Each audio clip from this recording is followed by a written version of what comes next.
ഒറീസയിലെ പുരി ജഗന്നാഥ ക്ഷേത്രാങ്കണം. നേരം പുലർന്നു വരുന്നേയുള്ളൂ. വമ്പിച്ച ഭക്തജന തിരക്കുണ്ട്.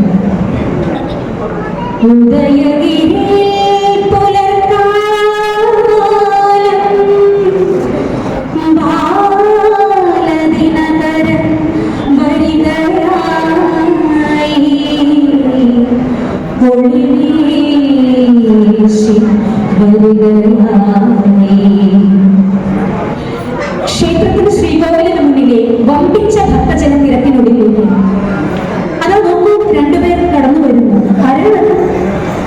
കണ്ടിട്ട് ഒരു ബ്രാഹ്മണനാണെന്ന് തോന്നുന്നു.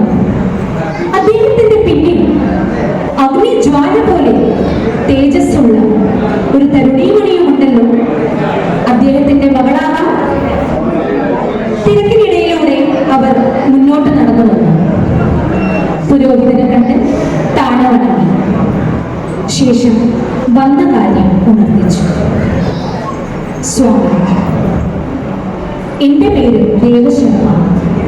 ഞാനൊരു സാധു ബ്രാഹ്മണനാണ്. അന്നകലെ കിണ്ടുവില്ലം എന്ന ഗ്രാമത്തിൽ നിന്നാണ് ഞാൻ വരുന്നത്. ഈ നിൽക്കുന്നത് എൻ്റെ മകൾ പത്മാവതി. പുരോഹിതൻ അവരെ സസന്തോഷം സ്വാഗതം ചെയ്തു. വന്നാലും ദേവശർമ്മ, എന്താണ് ആഗമനോദ്ദേശം? ഈ അമ്പലത്തിൽ എനിക്കൊരു വഴിപാട് സമർപ്പിക്കുവാനുണ്ട്. പറയൂ, അതെന്താണ്? വേറൊന്നുമല്ല, മനസ്സില്ലാ മനസ്സോടെയാണെങ്കിലും എന്റെ സ്വന്തം മകളെ തന്നെയാണ് ഞാൻ വഴിപാടായി നൽകുന്നത്. ഇത് കേട്ട പുരോഹിതൻ ഞെട്ടലോടുകൂടി ദേവശർമ്മയോട് ചോദിച്ചു, ഹേ, താങ്കൾ എന്ത് അസംബന്ധമാണ് പറയുന്നത്? ഒരു മകളെ, ഒരു മനുഷ്യനെ ഏതെങ്കിലും അമ്പലത്തിൽ വഴിപാടായി സമർപ്പിക്കാറുണ്ടോ? വിഡിതം പുലമ്പാതിരിക്കൂ. സ്വാമി, ക്ഷമിച്ചാലും ജീവിതത്തിൽ ഇന്നുവരെ പുരി ജഗന്നാഥന്റെ ഉപദേശപ്രകാരമേ ഞാൻ ജീവിച്ചിട്ടുള്ളൂ. അനേക വർഷക്കാലം കുഞ്ഞുങ്ങളില്ലാതിരുന്ന ഞങ്ങൾക്ക് പുരി ജഗന്നാഥ സ്വാമിയുടെ പ്രാർത്ഥന മൂലം ലഭിച്ച കുഞ്ഞാണ്. ആണായിക്കൊള്ളട്ടെ പെണ്ണായിക്കൊള്ളട്ടെ, കുഞ്ഞ് ജനിച്ചാൽ കുഞ്ഞിനെ ഞങ്ങൾ വഴിപാടായി ക്ഷേത്രത്തിൽ നൽകിക്കൊള്ളാമെന്ന് പ്രാർത്ഥിച്ചതിന് ശേഷമാണ് ഞങ്ങൾക്ക് ഈ കുഞ്ഞിനെ ലഭിച്ചത്. അതുകൊണ്ട് ഹൃദയം നുറുങ്ങുന്ന വേദനയിലും ഈ കുഞ്ഞിനെ ഞാൻ ഇവിടെ സമർപ്പിക്കുവാൻ ആഗ്രഹിക്കുകയാണ്. അരുത് സ്വാമി, അരുത്, ഇങ്ങനെ ചെയ്യരുത്. എനിക്ക് ഇതിനെപ്പറ്റി ഒന്ന് ആലോചിക്കുവാനുണ്ട്. താങ്കൾ പോയി നാളെ വരും. അനവദ്യനായിരുന്നു ഞാൻ, മനമുരുകിട്ടേ തിരുസന്നിധിയിൽ ഒരു കുഞ്ഞിക്കാലെനിക്കോ വരിക്കാം. തരണേ ദേവാ ജഗന്നാഥ. ദേവശർമ്മ തന്റെ ഇതുവരെ കഴിഞ്ഞിട്ടുള്ള പ്രാർത്ഥനകളും എല്ലാം മനസ്സിൽ ആലോചിച്ചു. തന്റെ വഴിപാട് നടക്കാതെ വരുമോ, അതിനൊരു മുടക്കം വരുമോ എന്ന ശങ്കയോടുകൂടി തിരിച്ച് വീട്ടിലേക്ക് പോയി. പിറ്റേ ദിവസം രാവിലെ തന്നെ മകളുമൊത്ത് ദേവശർമ്മ വീണ്ടും ക്ഷേത്രത്തിലെത്തി. അവരെ കാത്തിരുന്നോണം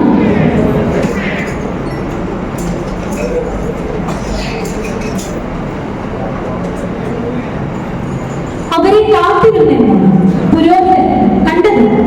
ദേവശർമ്മ, വരൂ വരൂ, താങ്കൾ എന്താണ് ഇത്ര അമാന്തിച്ചത്? വരൂ വരൂ. ദേവശർമ്മയ്ക്ക് പുരോഹിതനിലുണ്ടായ മനമാറ്റം കണ്ട് ആശ്ചര്യമാണ് ഉണ്ടായത്. ഇന്നലെ താങ്കൾ പറഞ്ഞതാണല്ലോ വഴിപാട് നടത്താൻ പറ്റില്ല എന്നുള്ളത്. പിന്നെ എന്ത് ഉദ്ദേശത്തോടെയാണ് എന്നെയും മകളെയും ഇത്ര സന്തോഷമായി സ്വാഗതം ചെയ്യുന്നത്? പറയാം സ്വാമി, കാരണമുണ്ട്. ദേവശർമ്മ മകളെയും കൂട്ടി എന്റെ അടുത്തേക്ക് വരും. ഇന്നലെ സാക്ഷാൽ പുരി ജഗന്നാഥ സ്വാമി എന്റെ സ്വപ്നത്തിൽ വന്ന് എന്നോട് ഉണർത്തിച്ചത് എന്താണെന്ന് അറിയണ്ടേ? ഇന്നലെ ഞാൻ കണ്ട ദിവ്യ സ്വപ്നത്തിൽ കഥയൊന്നു ചൊല്ലിടാം ദൈവഗീതം. മകളെ നൽകിടും കന്യാദാനം ജയദേവൻ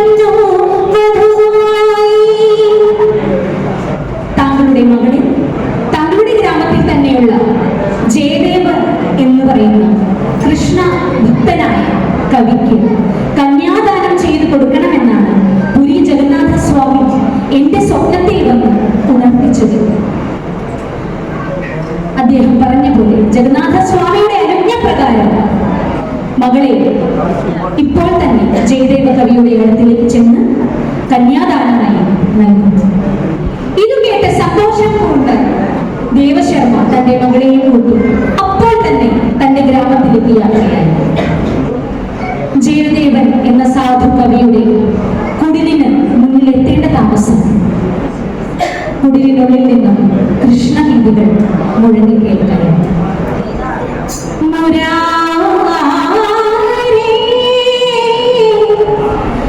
കൃഷ്ണ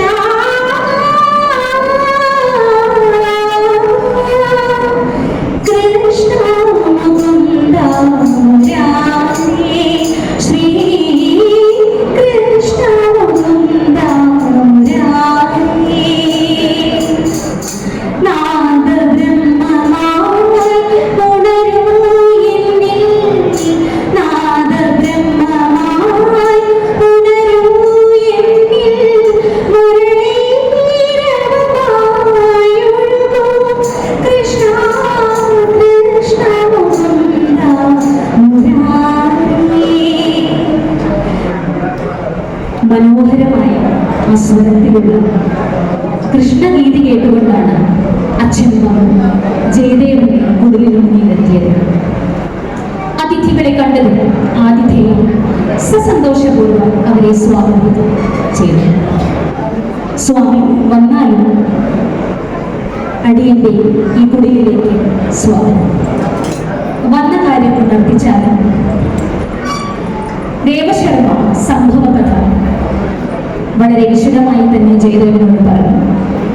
അങ്ങനെ പുരി ജഗന്നാഥ സ്വാമിയുടെ അനുജ്ഞ പ്രകാരം തന്റെ മകളെ ജയദേവന് വധുവായി നൽകാനാണ് ഞങ്ങളിവിടെ വന്നിരിക്കുന്നത്. ഇത് കേട്ട ജയദേവ കവി തെല്ലുന്ന് വിഷമിച്ചു. അദ്ദേഹം പറഞ്ഞു, അരുത് സ്വാമി, എന്റെ ഈ അവസ്ഥ നിങ്ങൾ കാണുന്നതല്ലേ? ചുറ്റുകുടിലിന് മുന്നിൽ ഈ അവസ്ഥയിൽ നിൽക്കുമ്പോഴും താങ്കൾ എന്ത് ധൈര്യപൂർവ്വമാണ് താങ്കളുടെ ഈ സുന്ദരിയായ മകളെ അടിയനെ കല്യാണം ചെയ്തു തരാമെന്ന് പറയുന്നു. അരുത് ചെയ്തത്, അങ്ങനെ പറയരുത്. ഈ ജീവിതത്തിൽ ഇന്ന് വരെ പുരി ജഗന്നാഥ സ്വാമിയുടെ അനുജ്ഞ പ്രകാരമുള്ള കർമ്മങ്ങളെ അടിയൻ അനുഷ്ഠിച്ചു. ദയവായി തന്റെ അപേക്ഷ സ്വീകരിച്ചാലും. അരുത് സ്വാമി, അരുത്. ഈ കൊടും ക്രൂരത താങ്കൾ മകളോട് ചെയ്യരുത്. കൃഷ്ണഭക്തി ഒന്നല്ലാതെ മറ്റൊന്നും അടിയൻ ഈ ജീവിതത്തിൽ ശ്രദ്ധയില്ല, സമ്പാദ്യശീലമില്ല. കൃഷ്ണ കൃഷ്ണ മുരാരേ എന്ന് വിളിച്ച് സദാസമയം കൈകൂപ്പി പ്രാർത്ഥിക്കുകയല്ലാതെ അടിയന് മുന്നിൽ യാതൊരു ജീവിതമാർഗവുമില്ല. ക്ഷമിച്ചാലും പ്രഭു, എനിക്ക് അങ്ങയുടെ മകളെ സ്വീകരിക്കാൻ സാധ്യമല്ല. ക്ഷമിച്ചാലും തിരികെ പോകും. ഇത് കേട്ട ദേവശർമ്മ ജയദേവ കവിയോട് പറഞ്ഞു, ക്ഷമിച്ചാലും ജയദേവ്, കൃഷ്ണഭക്തി ഒന്ന് മാത്രം മതി, കൃഷ്ണനിലുള്ള വിശ്വാസം ഒന്ന് മാത്രം മതി. എനിക്കറിയാം താങ്കൾ എൻ്റെ മകളെ സന്തോഷമായി നൽകുക, സമാധാനപരമായ ഒരു ജീവിതം അവർക്ക് കൈവരുമെന്ന് എനിക്കറിയാം. മകളെ പത്മാവതി, ഇതാ നിന്നെ ഞാൻ ജയദേവന്റെ കൈകളിൽ ഏൽപ്പിച്ചു മടങ്ങുകയാണ്. ദുഃഖം സഹിക്കവയ്യാതെ അവൾ അവിടെ നിന്നു ദൂരേക്ക് പോകുന്ന തന്റെ താതനെ നോക്കി വിഷമിച്ചു.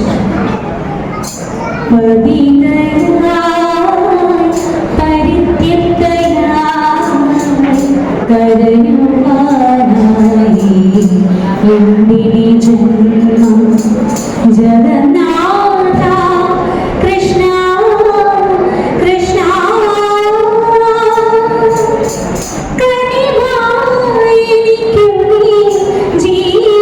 ജീവിതമേകൂ അല്ലായിലേക്കോ സായി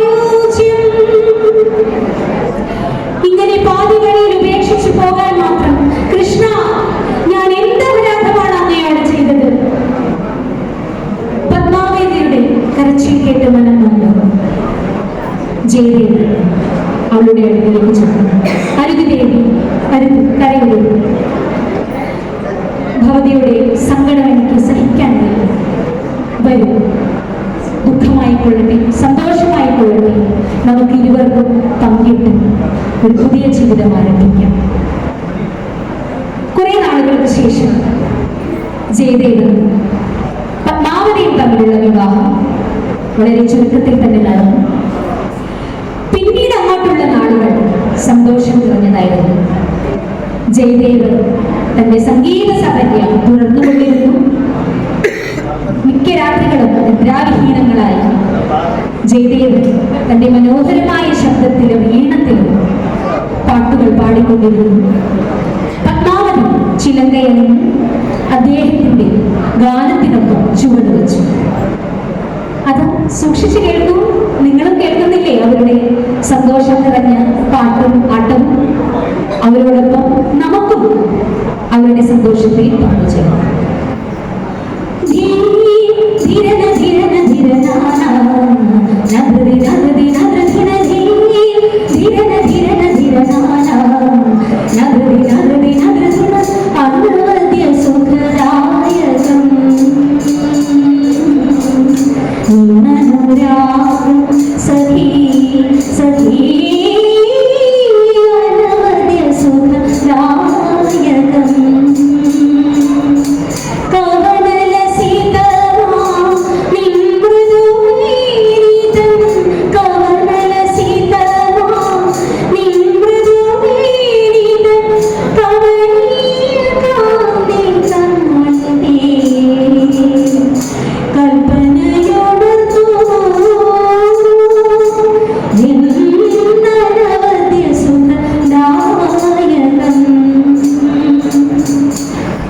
സംഗീതവും കവിതയും കോർത്തിണക്കിക്കൊണ്ട് ദിവസങ്ങൾ അങ്ങനെ കടന്നു.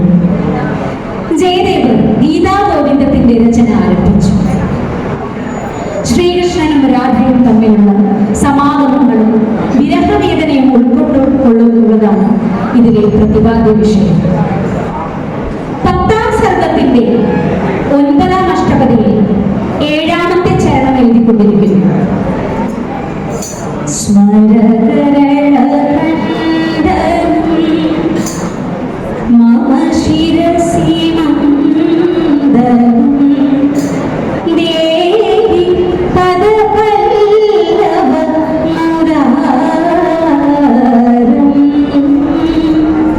അതായത് ശ്രീകൃഷ്ണൻ രാധയോട് പറയുന്നു, അല്ലയോ രാധേ, കാമവിഷം കയറിയ എന്റെ ശിരസിൽ ഭവതിയുടെ പാദപത്മം വയ്ക്കൂ എന്നുള്ളതാണ് ആ വരിയിലെ സാരാംശം.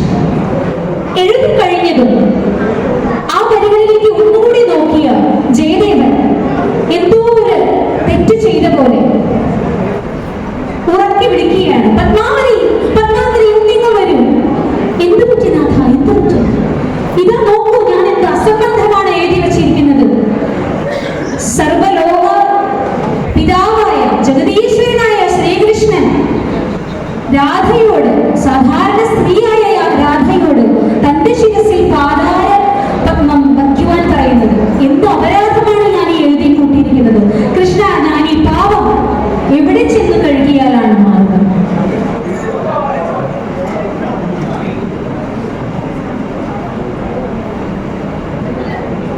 അദ്ദേഹം വളരെയധികം സങ്കടത്തോടു കൂടി പറഞ്ഞു, പ്രിയ സഖി രാധതൻ പാദപത്മങ്ങൾ ഭഗവാൻ ശിരസിൽ ചേർക്കുകയോ, പാപമുക്തിക്കായി എന്തു ഞാൻ ചെയ്യണം, ഏതു തീർത്ഥത്തിൽ മുങ്ങി കുളിക്കണം?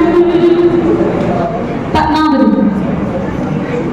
ഈ ഭാവം ഞാൻ ഈ രചനയിൽ നിന്ന് അടർത്തി മാറ്റുകയാണ്. ഇത് പറഞ്ഞ ജയദേവൻ ആ 2 വരികൾ വെട്ടിമാറ്റി. ജയദേവൻ പത്നിയോട് പറഞ്ഞു, എന്തോ ഒരു വെല്ലായ്മ പോലെ, ഞാനൊന്ന് കുളിച്ചു വരാം. തൊട്ടകലെയുള്ള അരുവിയിലേക്ക് ദേഹം മുഴുവൻ എണ്ണ തേച്ച് ജയദേവൻ കുളിക്കുവാൻ പോയി. സ്നാനാദി കർമ്മങ്ങൾ കഴിഞ്ഞു വന്ന ജയദേവൻ വീണ്ടും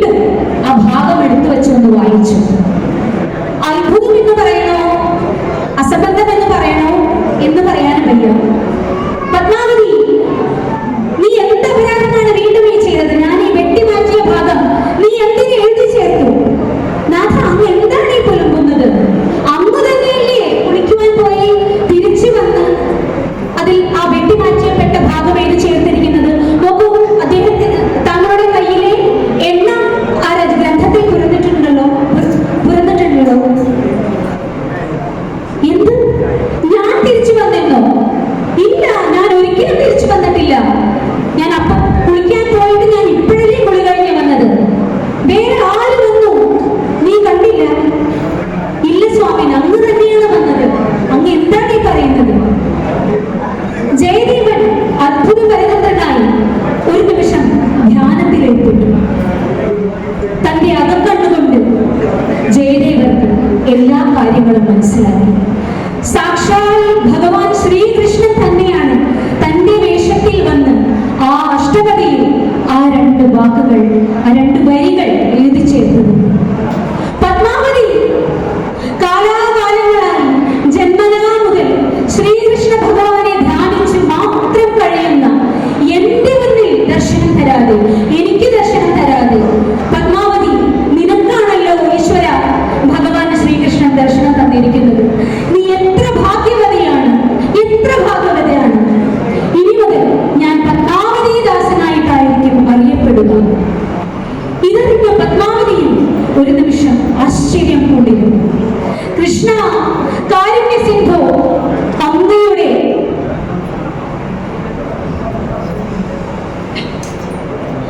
ഈ പത്മാവതിയുടെ ഖ്യാതി അങ്ങിനാലാണല്ലോ അറിയപ്പെടാൻ പോകുന്നത്. കൃഷ്ണ, താങ്കൾക്ക് ഞാൻ എന്ത് പ്രത്യേകതരമാണ് ചെയ്യുക? അങ്ങനെ ആ എഴുതിപ്പെട്ട വരികൾ സാക്ഷാൽ കൃഷ്ണ ഭഗവാൻ തന്നെ ആണ് എഴുതി ചേർത്തത് എന്ന് പറയപ്പെട്ട വരികളും ഈ ഒരു കാരണങ്ങൾ കൊണ്ട് തന്നെ അദ്ദേഹം 19ാം അഷ്ടപതിയിൽ ഇങ്ങനെ എഴുതി ചേർത്തിരിക്കുന്നു. ഇതി ചടുല ചാടുപടു ചാരുമുരൻ വൈരിനോ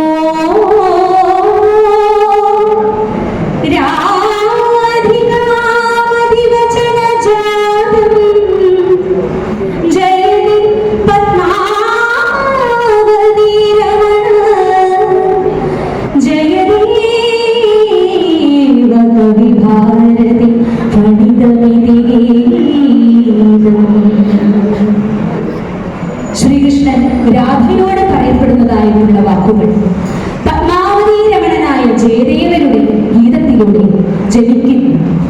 അതാണ് ഈ അഷ്ടപതിയുടെ സാരാംശം. ജയദേവരുടെ കാവ്യതൃഷ്ണ ദീപ്തമായതിനു പിന്നെ പത്മാവതി വലിയ സ്വാധീനമാണ് ചെലുത്തിയിരിക്കുന്നത്.